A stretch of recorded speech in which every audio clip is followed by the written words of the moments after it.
प्रायोजक हैं Devi Ahilya cancer hospital, Indore, Madhya Pradesh. बिना कीमो, बिना रेडिएशन कैंसर का इलाज संभव है। बीजेपी अध्यक्ष जेपी नड्डा के आवास पर high level meeting. Amit Shah, Nirmala Sitharaman और कई मंत्री रहे मौजूद। विकसित भारत पर नितिन गडकरी का बयान। कहा, प्रधानमंत्री मोदी का सपना साकार होगा, किसान ऊर्जादाता हाइड्रोजन दाता बनेगा। बंगाल हिंसा पर सीएम योगी का बयान। कहा, लातों की भूत बातों से नहीं मानेगी, जिसे बांग्लादेश पसंद वो वहां जा सकता। मुख्यमंत्री मृदुला शर्मा की मैराथन समीक्षा बैठक। लंबित 2024-25 की बजट घोषणाओं की समीक्षा। महाराष्ट्र सरकार आईबीएम टेक्नोलॉजी इंडिया का एमओयू। गवर्नेंस ट्रांसफॉर्मेशन में एआई के उपयोग पर हुआ एमओयू। सीएम देवेंद्र फडणवीस रहे मौजूद। National Herald money laundering case में ईडी का एक्शन। सोनिया, राहुल गांधी के खिलाफ चार्जशीट दाखिल। सैम पित्रोदा का नाम भी शामिल। 2 दिन के गुजरात दौरे पर राहुल गांधी। संगठन को लेकर जिला अध्यक्षों और ऑब्जर्वर के साथ राहुल गांधी की बैठकें होंगी। एनडीए छोड़ते पशुपति पारस के बदले सुर। इंडिया गठबंधन में जाने के मिले संकेत। कहा, महाराष्ट्र विधान और बिहार में दोहराएगा दौर।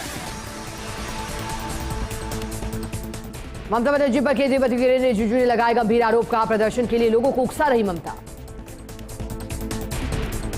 बंगाल की सीएम ममता बनर्जी की लोगों से अपील। कहा, धर्म के नाम पर अधर्मी व्यवहार न करें, राजनीति के लिए दंगा न भड़काएं। सपा प्रमुख अखिलेश यादव का बयान। कहा, पश्चिम बंगाल में बीजेपी हिंसा करवा रही है, हम ममता जी के साथ। मुर्शिदाबाद हिंसा को लेकर योगी के बयान पर टीएमसी का पलटवार। कहा, लोगों को भड़काने की कोशिश कर रहे योगी। वक्फ के नए कानून को लेकर बीजेपी का जन जागरण अभियान। बीजेपी अल्पसंख्यक मोर्चा ने लगाए जिला स्तर पर प्रभारी। भारत ने वक्फ कानून पर पाक की टिप्पणी को किया खारिज। कहा, आर्थिक मामलों में दखल बर्दाश्त नहीं। छत्तीसगढ़ की जीजी यूनिवर्सिटी में बवाल। 150 हिंदू छात्रों से नमाज पढ़वाने का आरोप। छात्रों की शिकायत के बाद जांच शुरू। शेख हसीना और बेटे के खिलाफ गिरफ्तारी वारंट जारी। आवासीय भूखंडों के आवंटन में कथित धांधली को लेकर कार्रवाई। टेरर फंडिंग मामले में दिल्ली हाईकोर्ट की टिप्पणी। कहा, आतंकवाद के मामलों में लंबे समय तक जेल में रहना जमानत का आधार नहीं। अंतर्राष्ट्रीय साइबर अपराध के खिलाफ सीबीआई की 12 स्थानों पर छापेमारी। मुंबई और मुरादाबाद से 4 लोग गिरफ्तार किए। केंद्रीय मंत्री बंडी संजय कुमार से मिले ट्रेनी आईएएस। आंतरिक सुरक्षा, संकट और आपदा संचार पर हुई चर्चा। तमिलनाडु विधानसभा में स्टालिन का भाषण। केंद्र पर साधा निशाना। कहा, राज्यों की संवैधानिक शक्तियों का उल्लंघन किया गया। कर्नाटक के मुख्यमंत्री सिद्धरामैया को बड़ा झटका। एमयूडीए साइट आवंटन मामले में जांच जारी रखने का आदेश। उमर अब्दुल्ला, पायर अब्दुल्ला की याचिका पर सुप्रीम कोर्ट में 7 मई को होगी सुनवाई। मध्यस्थता के लिए दिया गया आखिरी मौका।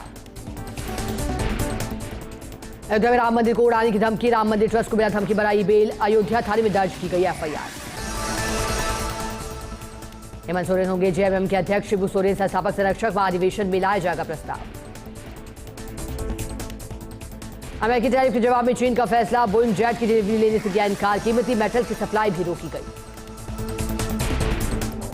सिंगापुर में आम चुनाव का ऐलान। 30 अप्रैल से नामांकन, 3 मई को मतदान। सलमान खान को धमकी देने वाला शख्स गुजरात से गिरफ्तार। मानसिक रोगी बताया जा रहा आरोपी। अगस्त में बांग्लादेश दौरे पर जाएगी भारतीय क्रिकेट टीम। 3 T20 और 3 मैचों की वनडे सीरीज खेली जाएगी। जून से सितंबर तक मानसून सामान्य से रहेगा बेहतर। 104 से 110% के बीच होगी बारिश। फसलों के लिए अच्छा संकेत। फिर होगी स्टेनोग्राफर स्किल टेस्ट परीक्षा। 19-20 मार्च को होगी परीक्षा निरस्त हुई। मई महीने के आखिर में होगा टेस्ट। प्रायोजक हैं देवी अहिल्या कैंसर हॉस्पिटल, इंदौर, मध्य प्रदेश। बिना कीमो, बिना रेडिएशन कैंसर का इलाज संभव है।